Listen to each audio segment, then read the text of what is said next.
اس بات پر ہزلان آپے سے باہر ہو گیا اور غصے سے اٹھ کر مائرہ کے کیبن کی طرف چل پڑا، جبکہ احمد ارے ارے ہی کہتا رہ گیا۔ لیکن مائرہ کے کیبن کے دروازے پر کھڑے ہو کر سنی جانے والی گفتگو نے اس کو سکتے میں ڈال دیا۔ مائرہ اپنے کیبن میں آئی تو آنسو اس کی آنکھوں سے ابل ابل کر باہر آ گئے۔ لگا 4 سال پہلے لگائے گئے زخم پھر سے ہرے ہو گئے۔ رونے کی آواز زیادہ ہوئی تو ثنا اس کے کیبن میں آ گئی۔ اللہ اکبر مائرہ، کیا ہو گیا تمہیں؟ ثنا نے اسے ٹیبل پر منہ پر ہاتھ رکھے دیکھا، اپنی سسکیوں کو دباتے ہوئے، تو اس کے پاس آ گئی۔ مائرہ میری جان، کیا ہوا؟ کیا سر ہزلان نے کچھ کہا ہے؟ ثنا وہ سر ہزلان، وہ کہتے ہیں کہ میں چاہتی ہوں کہ وہ میری تعریف کریں۔ مجھے نہیں کروانی کسی سے تعریف۔ وہ کیسے کہہ سکتے ہیں کہ میں ان کی تعریف سننا چاہتی ہوں؟ میں ایسی نہیں ہوں، میرا یقین کرو، میں پہلے بھی ایسی نہیں تھی، میں ایسی نہیں ہوں۔ مسلسل رونے کی وجہ سے الفاظ ٹوٹ ٹوٹ کر ادا ہو رہے تھے۔ ثنا اس کی ناکام شادی کے متعلق تھوڑا بہت جانتی تھی اور اس کے رونے کے انداز سے یہ ظاہر ہو گیا تھا کہ وہ سر ہزلان کی باتوں کے علاوہ بھی کسی بات پر رو رہی ہے۔ جب وہ تھوڑا چپ ہوئی تو ثنا نے اسے پیار سے گلے لگاتے ہوئے پوچھا، یہ صرف سر ہزلان کی بات نہیں ہے نا جس پر تم رو رہی ہو؟ مائرہ خاموش رہی اور ماضی میں کھو گئی۔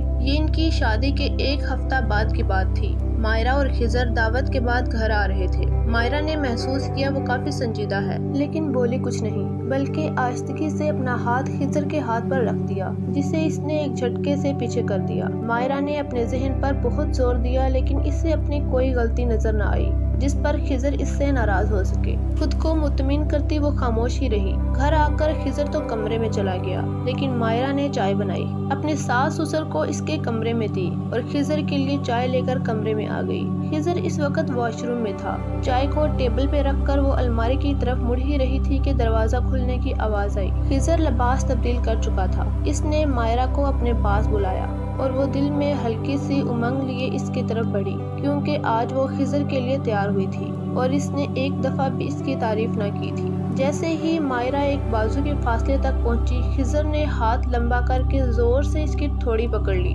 تکلیف کی شدت سے مائرہ کی آنکھوں میں آنسو آ گئے، لیکن دوسری جانب گرفت کمزور نہ ہوئی۔ خضر نے ایک جھٹکے سے اس کی تھوڑی چھوڑی، وہ نیچے گرنے ہی والی تھی کہ اس نے مائرہ کو چوٹی سے تھام لیا۔ تم جیسی عورتیں ہوتی ہیں جو فتور کا باعث بنتی ہیں، کس لیے کیا ہے بناؤ سنگار؟ ہاں بتاؤ، تم عورتیں چاہتی کیا ہو؟ پہلے خود ہی بند سنور کر نکلتی ہو اور پھر شکایت کرتی ہو کہ لوگ گھورتے ہیں۔ میرے جیسے انسان کے ساتھ چلتے ہوئے تمہیں شرم نہ آئی؟ اللہ نے بھی میری ہی قسمت میں تم جیسی عورت لکھی ہے، پتہ نہیں کس گناہ کی سزا ملی ہے مجھے، اور اب تم اس لیے یہاں آ رہی ہو کہ میں تمہاری تعریف کروں، تمہاری شان میں قصیدے لکھوں، دیوان لکھوں۔ بالوں کو سختی سے کھینچتے ہوئے وہ لفظ نہیں پتھر تھے جو اس کا مان توڑنے کے لیے بہت تھے۔ وہ اتنا ڈر گئی کہ یہ کہہ بھی نہ پائی کہ اسے ظالم شریعت کے احکام میں سے ایک پر چلتے ہوئے تمہاری خاطر کیا ہے بناؤ سنگار، اور دعوت پر میرے گھر کے مردوں کے علاوہ تھا ہی کون کہ تم شکایت کر رہے ہو۔ اس دن خضر نے مائرہ کی آنکھوں میں ڈر اور آنسو دیکھے تو اپنے نام نہاد انا کو تسکین کی تھپکی دی، اور پھر اگلے 4 سال تک جاری رہنے والے ایک ظلم کا سلسلہ شروع ہو گیا۔ مائرہ جب خاموش ہوئی تو ثنا کی آنکھوں میں بھی آنسو آ گئے، اور اس سے بری حالت کیبن کے باہر کھڑے ہزلان کی تھی، جو ایک ایک لفظ سن چکا تھا۔ جن قدموں سے وہ وہاں تک آیا انہی پر واپس لوٹ گیا۔ نہیں اللہ جی نہیں، میں ایسی نہیں ہوں، آپ جانتے ہیں وہ شخص جھوٹا تھا، بہتان لگانے والا تھا، زانی ہے، میں ایسی نہیں ہوں، آپ جانتی ہیں۔ مائرہ نیند میں بڑبڑا رہی تھی۔ رودابہ بھاگتی ہوئی اس کے قریب آئی اور اس کے بالوں کو سہلانا شروع کر دیا، جس سے وہ دوبارہ سے نیند کی وادی میں چلی گئی۔ رودابہ، کیا آپ بھی کبھی ٹھیک نہیں ہوں گی؟ ماہنور بھی تب تک اٹھ چکی تھی۔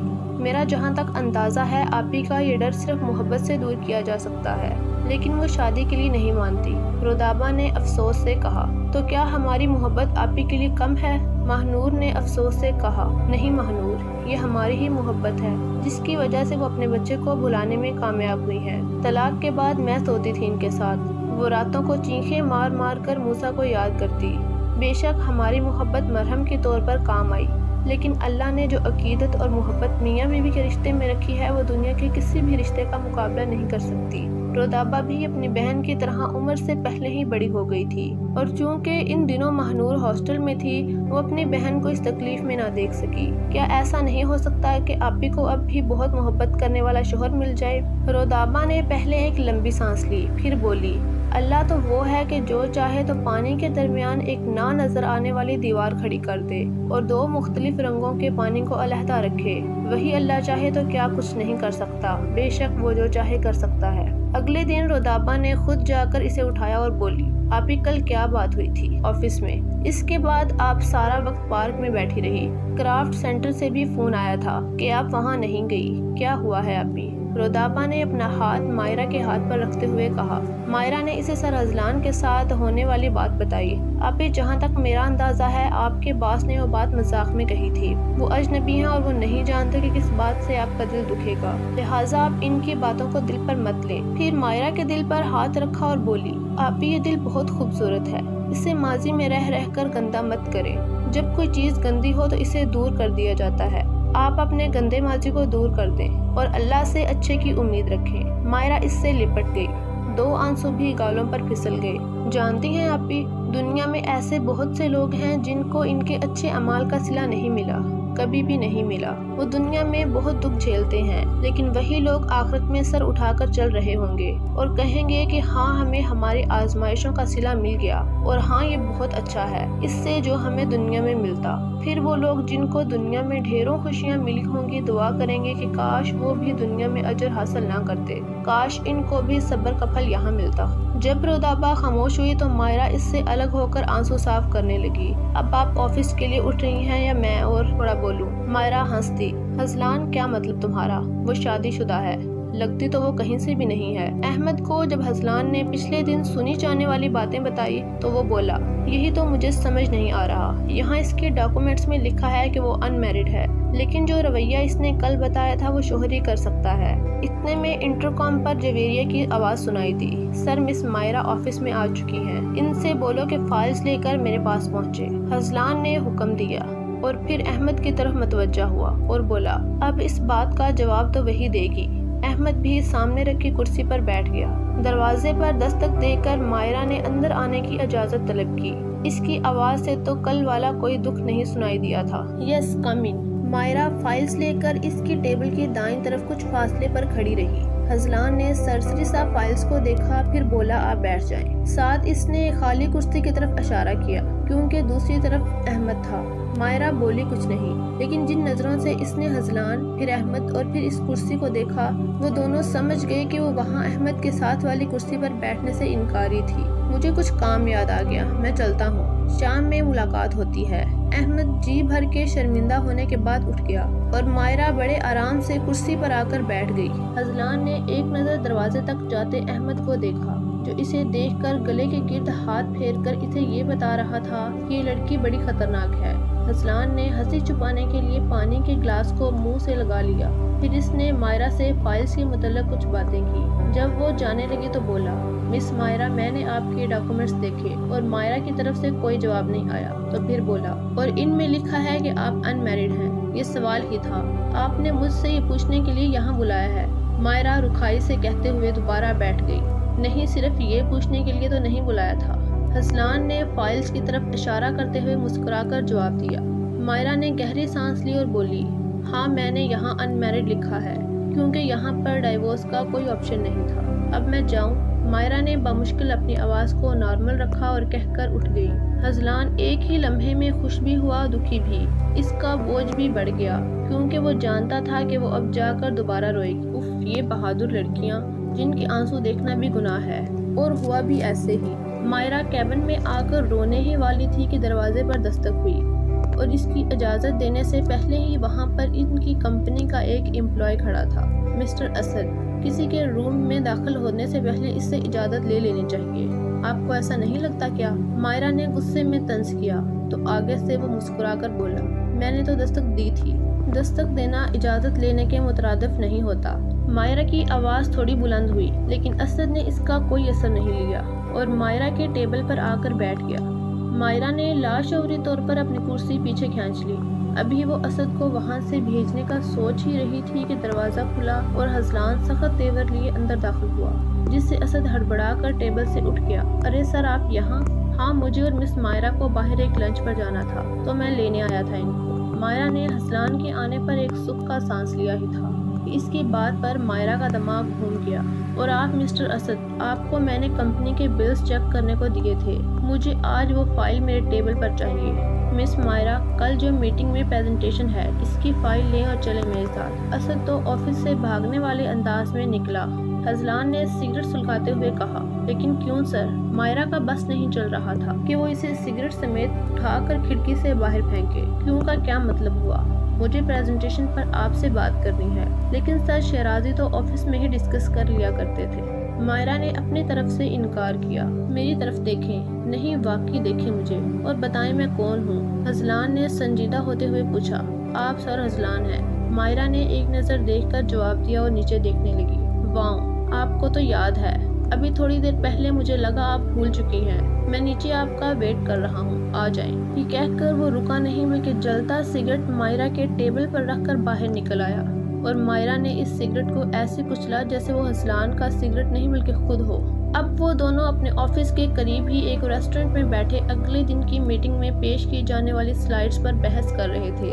بحث ختم ہوئی تو حزلان نے کھانے کا آرڈر دے دیا۔ سر آپ کھانا پیک کروا لیں۔ مائرہ کو کرافٹ سینٹر جانے کے لیے بس پکڑنی تھی۔ کس خوشی میں؟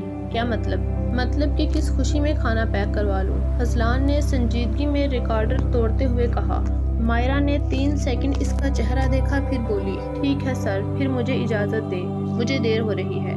آپ کہاں جا رہی ہیں؟ آپ کے لیے میں نے آرڈر کیا ہے۔ اور وہ جو اپنی چیزیں سمیٹ رہی تھی حیرت سے اسے دیکھنے لگی۔ میں نے کب کہا تھا کہ میرے لیے آرڈر کریں کچھ؟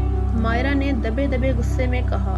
آپ کو میں اتنا بے مروت لگتا ہوں کہ صرف اپنے لیے آرڈر کرتا اور آپ بیٹھی منہ دیکھتی میرا۔ اور چونکہ میں کھانا منگوا چکا ہوں تو آئی ہوپ کہ آپ کھانا ضائع کرنے کے حق میں نہیں ہوگی۔ مائرہ کو غصہ آیا لیکن وہ خود نہیں سمجھ پائی کہ کیوں اس نے واپس جانے کا ارادہ ترک کر دیا اور منہ پھلائے بیٹھی رہی۔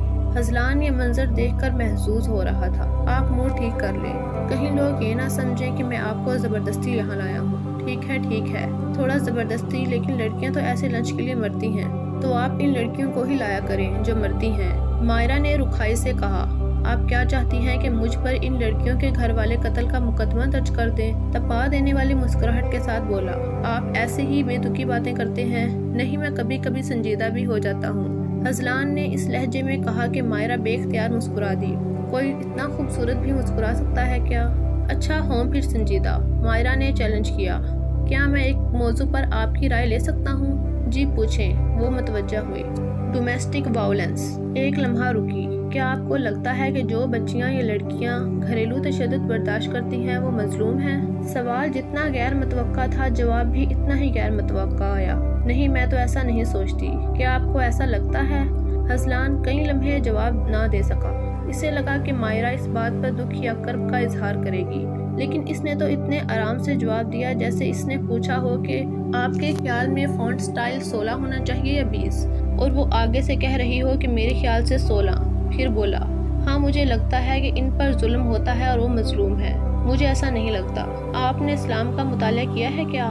میں نے کیا ہے، اور مذہب اسلام کسی صورت بھی مرد کو تشدد کی اجازت نہیں دیتا۔ اور پھر آپ تو بے جا تشدد کی بات کر رہے ہیں۔ یقین جانیں اگر ایک عورت کو اس کے حقوق پتہ ہی نہیں، اسے معلوم ہی نہیں کہ اگر اس کا شوہر اس کے ساتھ حسن سلوک کرے تو جنت میں اسے ملنے والا گھر آپ صلی اللہ علیہ وآلہ وسلم کے گھر کے ساتھ ہوگا، اور وہ اپنے ہی شوہر سے مار کھائے، وہ بھی بغیر کسی ناگے کے، تو آپ اسے کیا مظلوم کہیں گے یا جاہل؟ حزلان کچھ بول ہی نہ سکا۔ اگر عورت کو اس کے حقوق نہیں پتا تو سمپل، وہ ان پڑھ ہے، جاہل ہے۔ حقوق پتا ہے، ان کے خلاف آواز نہیں اٹھاتی تو وہ اس سے بڑی جاہل ہے۔ غلطی اس کی ہے کیونکہ اس نے شوہر کے پہلے تھپڑ کے بعد دوسرا لگانے والا ہاتھ نہیں روکا۔ کیوں اس کی زیادتی سہی؟ یقین مانے میرا اسلام اس کی اجازت نہیں دیتا۔ اور پھر چلو مان لیا کہ نہیں ملے اسے اس کے حقوق، یا گھر والوں نے اسے علیحدگی اختیار کرنے نہیں دی، یا معاشرے کا دباؤ تھا، whatever the reason was، لیکن وہ اپنے بیٹے کو تو سکھا سکتی تھی نا کہ اس کی بیوی کے کیا حق ہیں۔ اپنے بیٹے کی اچھی تربیت نہ کر کے وہ ظلم کرتی ہے اور اپنی ہی جیسی ایک عورت پیدا کرتی ہے۔ تو سر حزلان عورت مظلوم نہیں، ہم عورتوں کی اکثریت جاہل، ظالم اور ان پڑھ ہے۔ میری ڈکشنری میں وہ مظلوم نہیں۔ مائرہ کی آواز بلند ہو گئی۔ وہ کئی ٹیبلز پر بیٹھے ہوئے لوگوں نے مڑ کر ان دونوں کو دیکھا۔ اتنے میں ویٹر بھی کھانا لگا گیا۔ حزلان کو تو جیسے چپ لگ گئی۔ جانتے ہیں سر حزلان، جب ایک لڑکی کو اس کے شوہر سے اتنی زور کا تھپڑ پڑے کہ کچن میں کھڑی ساس آ کر دیکھے کہ کیا ہوا،